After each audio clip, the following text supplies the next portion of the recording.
U.S. Department of Education clarification of sequester impact on board members with the That's what we did was we received a letter from the federal government saying that for area grants, they may cut it by up to 10%, and that would be as of January 2013.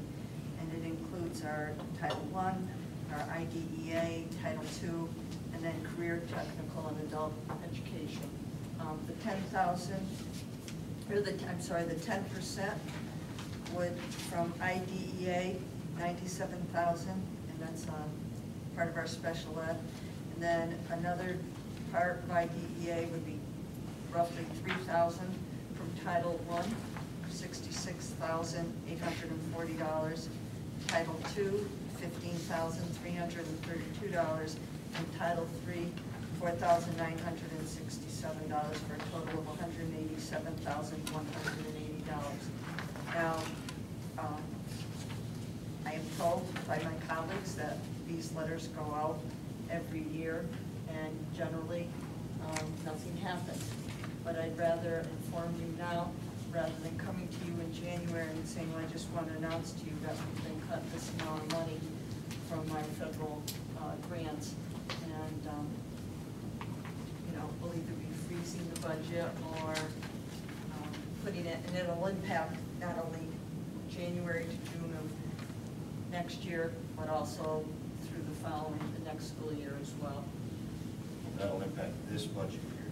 And the next. Yeah, approximately half of that 187,000, if it happened, would be consumed in the current budget, and the other half would be projected into next year's budget. Can you tell that to the state reps that we're here? That's why I mentioned the 10% cut. Yeah. That's why I said that the Fed's talking about 10% reduction. What are they? And we're talking federal money that deals with special ed, students of poverty and ESL. It's interesting the way they present it as a political move to drive Congress to enter an act of balanced deficit reduction plan, blah, blah, blah. Yeah, The kids are stuck in the middle of this. But the key is that they have to pass an appropriations bill every year, and there's no reason to believe that they're going to go into the automatic sequestrations this year any more than the past. Last year they pulled back money and then they restored it. So it's a like you said, it's a game they play every year. And it's a threat. I know, but Just to get you to send a letter and make a phone call. and to vote. Yeah. But no surprises. I have to know my bills will be paid with the money I have. Okay, and then, yep, the final, we finished up with our online summer program. We had 71 students participate. They attempted, 41 students completed 68 courses between them, and 65 courses with a passing grade. When you look here, there were 130 courses attempted and 65 with passing grades. Repeating the class in the 12-13 school year will be 30 students. So even when they take it online, they still may not have mastered the expectations, of the course. So it means they have to take it again. 28 of the students ran out of time with the course, and so they'll finish it up in the first 2 months of school. And then 7 of the courses, students were working at vision and completion of their expulsion piece. So we earned 55 credits, and yeah, 10 seniors graduated. So that's we have a little, recognition and handing them their diplomas out. And it continues to be fairly positive. When you look at the courses, again, still main courses, English, math, history, and science, and there were 22 electives. And also, as you see, in grades, we had 10 who had, A's and B's, 27 with C's, and 28 with D's. So when we look, it's not these are gut courses that the students are It's not- getting through. Oh, I'm sorry, that isn't, No. I apologize. Okay, Only I one can side send of it the to page you. gets Yeah, erased. sorry. And, Just to point out, this was the first time in many years that we've offered a general, regular education summer school. And the total cost of us providing a summer school program this year was in the neighborhood of about $10,000. It was just the money that was necessary to cover the tutors and the program managers' salaries. So that's a very, very cost-effective method for delivering a summer school program, since the licenses had already been purchased and are in effect for an entire calendar year. So I don't know of any other district that's running a summer school program for less than $10,000. in the last summer school that we ran was We talked about about it 6 years today. ago. Yeah, And it was gee. about 70 or 80,000. because of transportation, because of staffing, because of turning on the lights and Yeah. using several classrooms. It was about, Yeah. and it was 3 weeks. And I would venture to guess we didn't get that kind of result either in terms of graduation and credits earned. It's progress. It was like $125 per student. Yeah, we would charge outside districts to come in the 120, but we provided it for our students. Yeah, I'm saying this. With the cost. Oh, and there were some kids that came from outside of the district? In the old program, we did. I'm that. talking about, Not I'm that. saying, About this year. I'm saying this year, we had 71 students, $10,000, about $125 per student. Right. We couldn't accommodate our own As- demand. as After Sue- 6 weeks. As Yeah, Sue- that's- As Sue points out, we had the licenses on the software. It didn't sit idle, it got used all summer too, so it didn't cost us any additional. And pretty much 24 hours around the clock. There were kids on it, and all different times at home. Where did these kids sit? They sat here? So you Yeah. opened up the building for them here? Yeah. Or at least,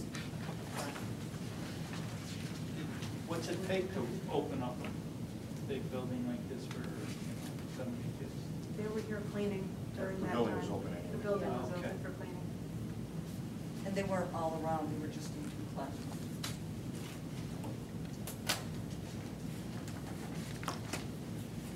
Okay, our live broadcast update. Cablevision came today, tested our ability to broadcast from that column to their building. They ran a color picture and a tone. We don't have a report back from them. The gentleman said it sounded and looked good. They're going to give us a feedback back on it, which we don't have anything in writing yet.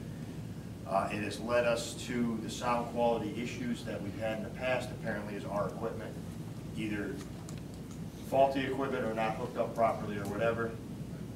We're going to, over the next, I don't know, next couple of weeks or week, we're gonna test our equipment. We're gonna test the soundboard, we're gonna test the mixer, we're gonna test the mics, we're gonna make sure all that works. Once we have a complete cost of what has to be replaced, if anything, what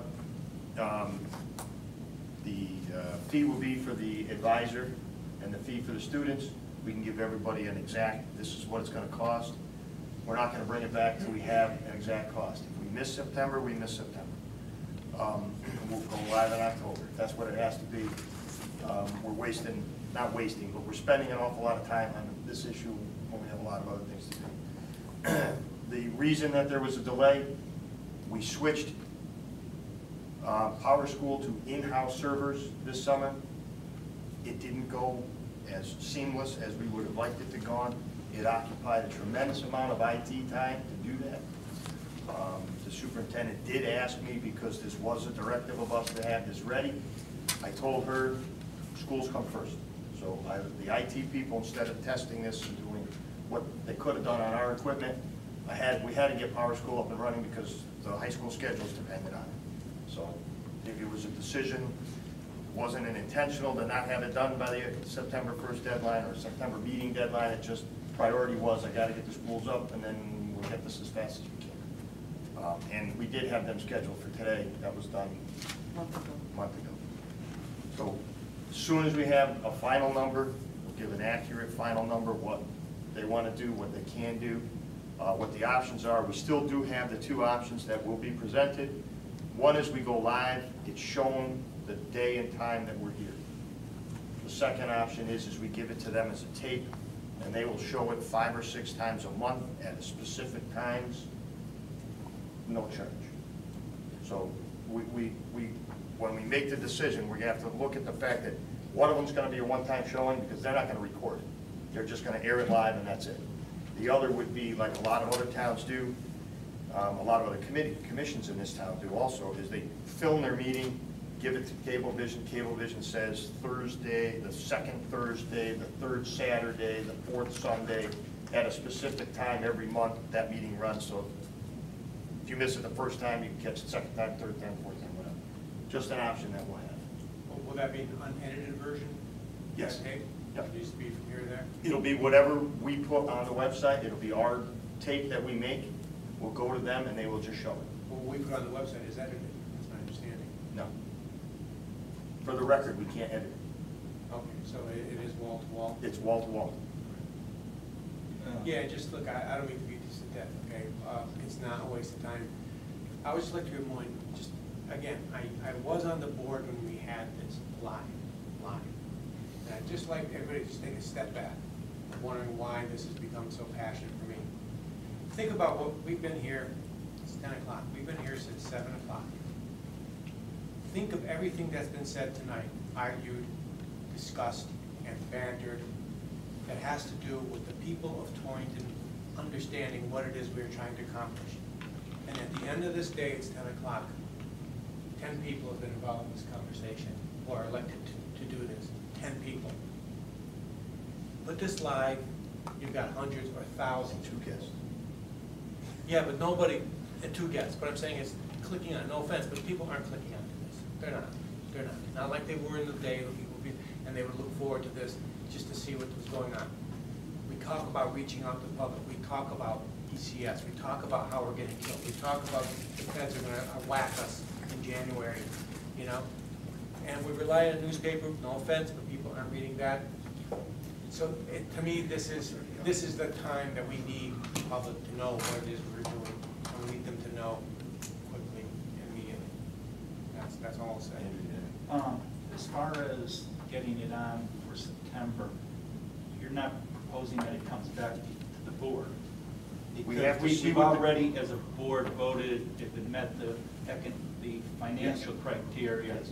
we would just go with it. So, And that's true, but if it overruns that dollar amount, right, but if it, say it's under and it's set to go, then you don't need to come before us. we've already given the directive for the administration, if it's under, I believe it was $5,000 or Whatever the was. number, right. If it's under that number, we will be on. If we have the equipment and we have the personnel and the money, it's under that money, we go.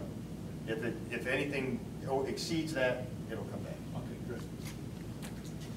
Okay, action items. You ready? We're up to you. Approval of policy 6006, attendance. I'd like to, well, all 3 of them. I'd like to thank Joanne Creedon. The 2 days that were on the policy committee of the high school, all the principals, superintendent, and other people who helped draft these policies. It mostly impacted the high school, so we spent a lot of time with the high school.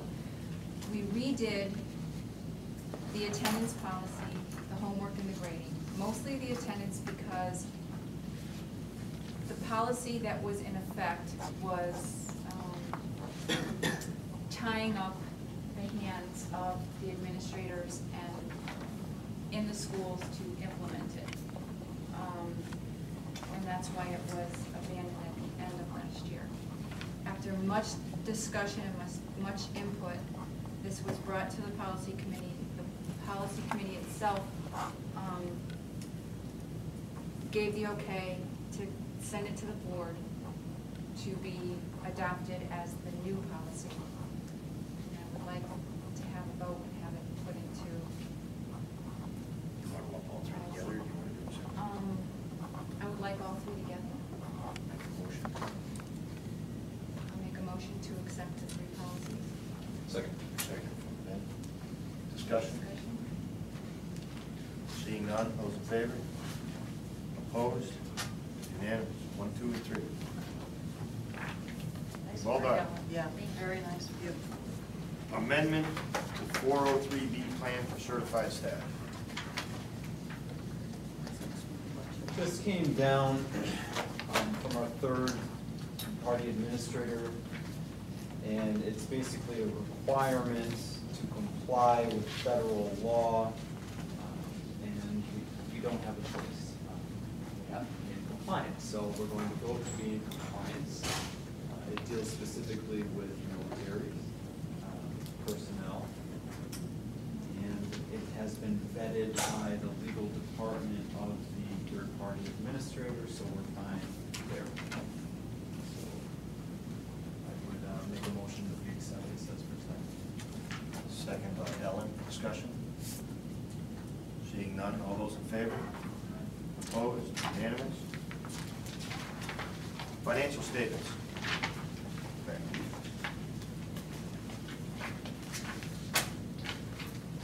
There was nothing really of note. We talked about that we're going out to bid for, or we secured our bid for fuel. And other than that, we're tracking right on schedule where we should be. Any glaring difference, a few of the glaring differences that you might notice have been because the bills haven't come due yet, so we just haven't been billed for it. So it's not, we're not $400,000 ahead. If there's one item year over year, it looks like we're $400,000 ahead. It's just because we haven't gotten the bill yet. So, but we're tracking where we should be. And we filled our fuel tanks. So that was, That's the 88%. yeah, the 88%.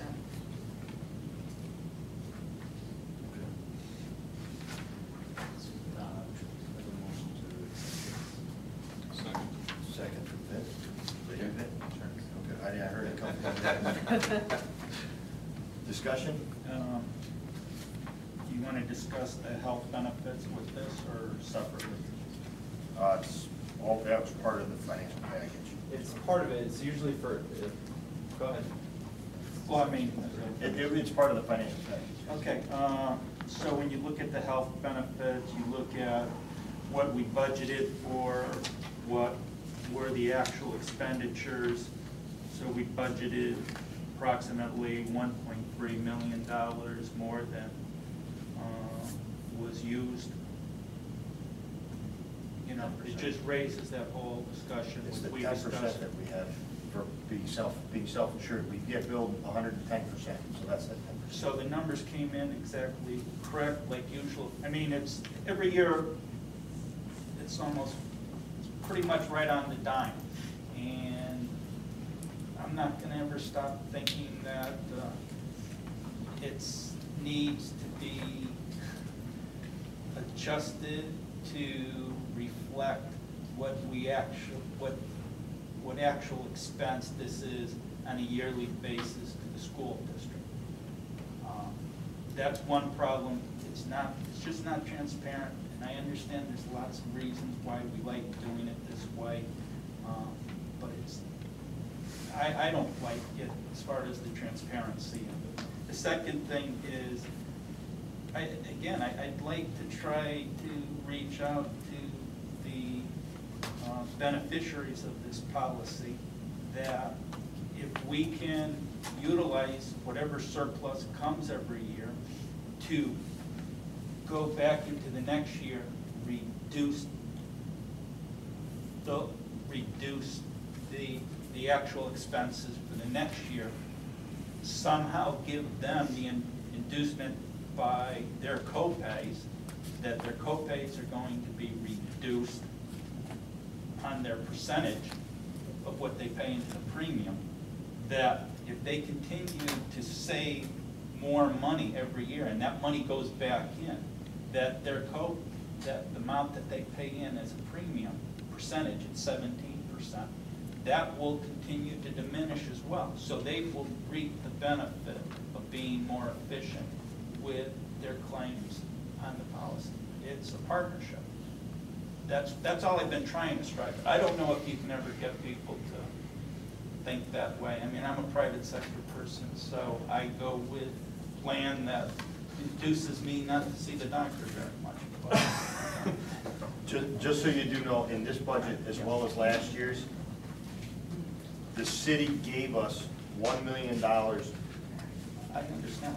They gave, well, the 1.3, they gave us $1 million. Right, right. So we're only 300,000 that we have spent in unused medical insurance.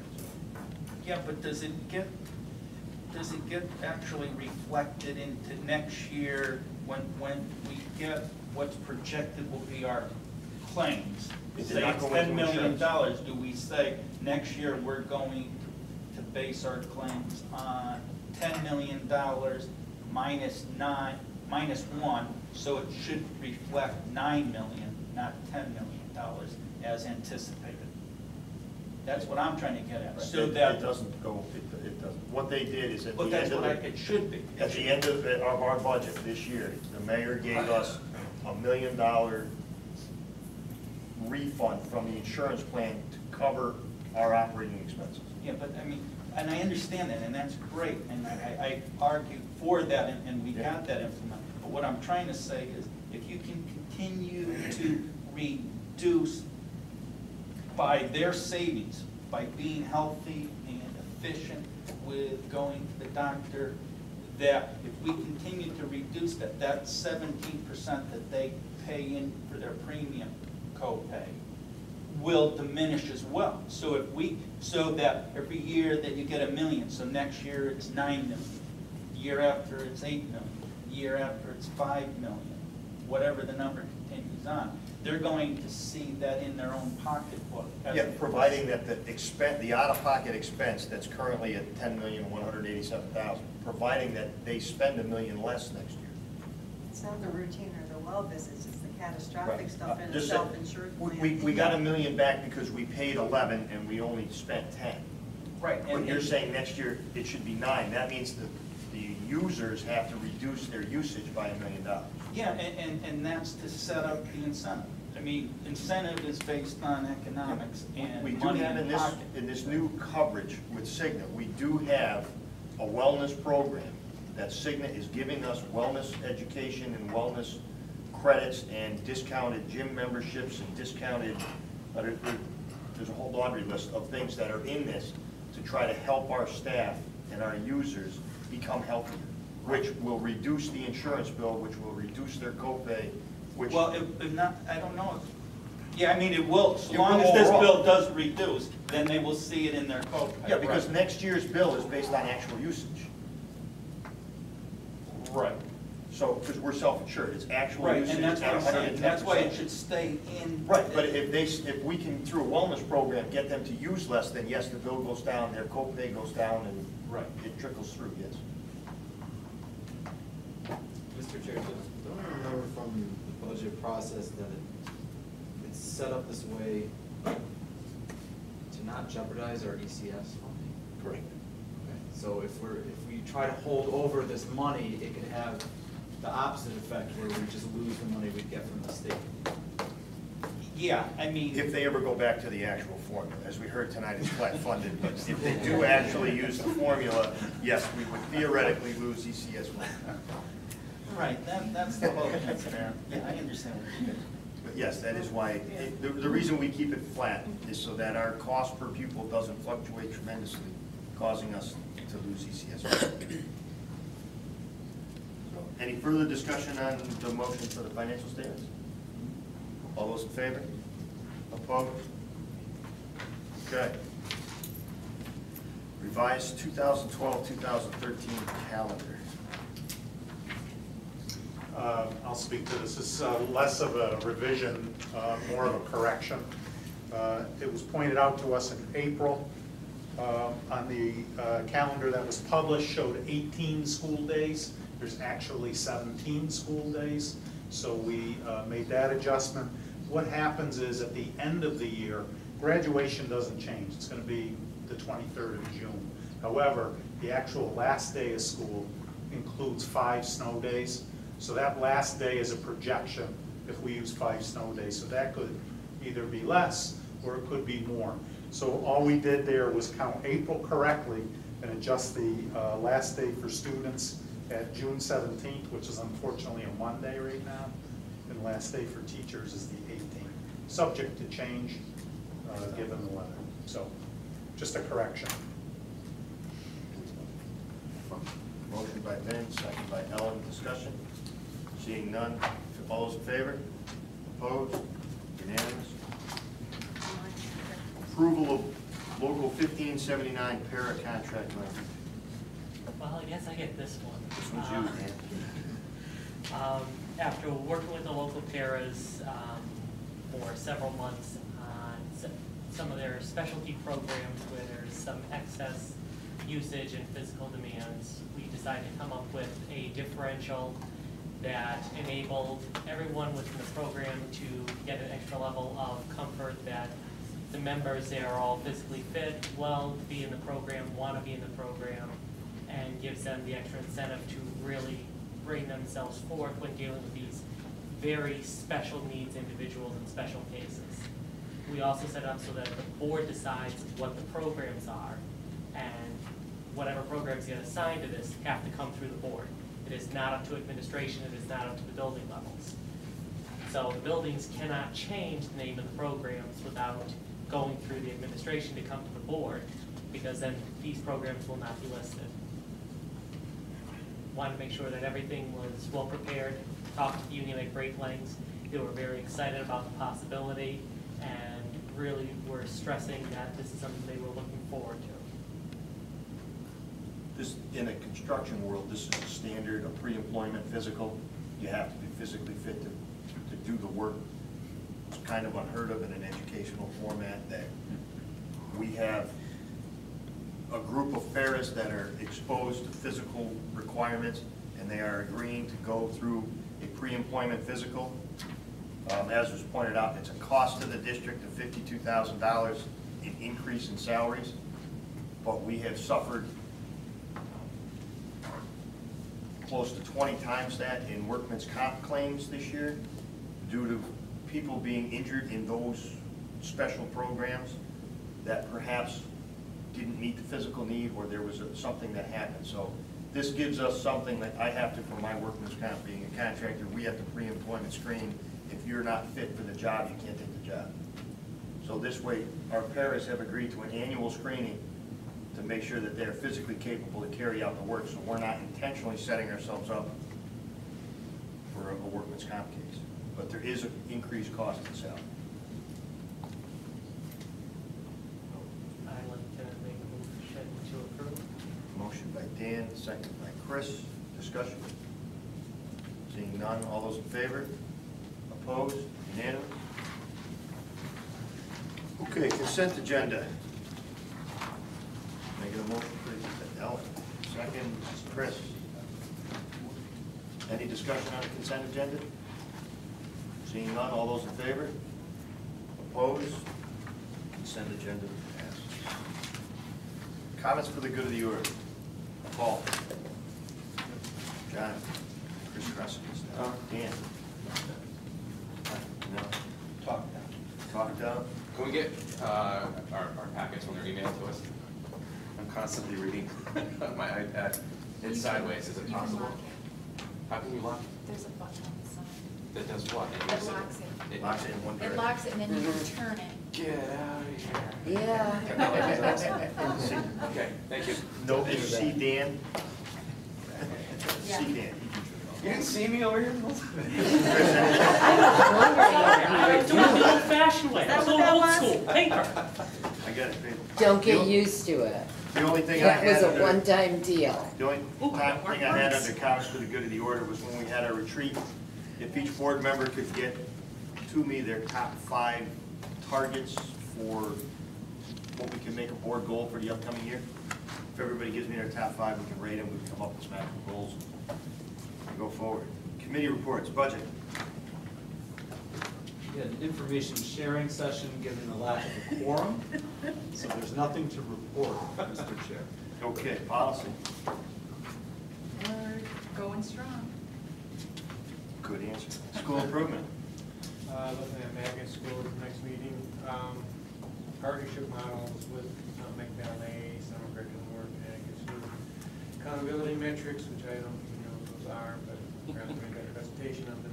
The BOE815.